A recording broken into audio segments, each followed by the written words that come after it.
ও আমিরুল মুমিনিন,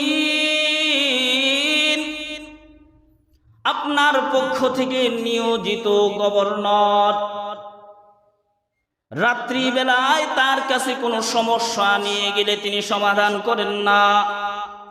রাত্রি বেলায় তার কাছে গেলে কোনো প্রয়োজন নিয়ে সেই প্রয়োজন তিনি পূরণ করেন না।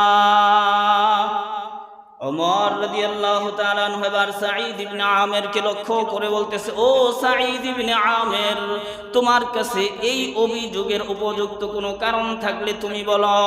হযরত সাঈদ ইবনে আমের রাদিয়াল্লাহু তাআলা আনহু এবার আমিরুল মুমিনিনকে ডাক দিয়ে বলতেছে, ওগো আমিরুল মুমিনিন, এই বিষয়টাও আমার গোপন বিষয়, আমি চাই নাই কোনোদিন এটা প্রকাশ পাক, কিন্তু আজকে যেহেতু প্রকাশ না করে কোনো উপায় নাই, এই জন্য বলতেছি।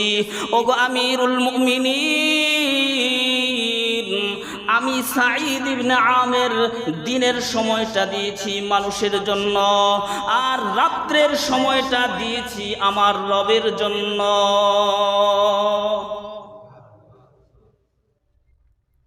দিনের বেলায় মানুষ যত অভিযোগ নিয়ে আসি আমি সবগুলো বসে বসে শুনি, যত সমস্যা নিয়েছি সে সমাধান করার চেষ্টা করি, কিন্তু রাত্রিবেলায় যেহেতু আমার রবের জন্য দিয়েছি, রবের ইবাদত বন্দেগীতে মশগুল থাকি, জিকির তেলাওয়াত মুরাকাবা মুশাহাদা করতে থাকি, এই জন্য রাত্রিবেলায় কোনো মানুষ আমার কাছে গেলে আমি তাকে সময় দিতে পারি না।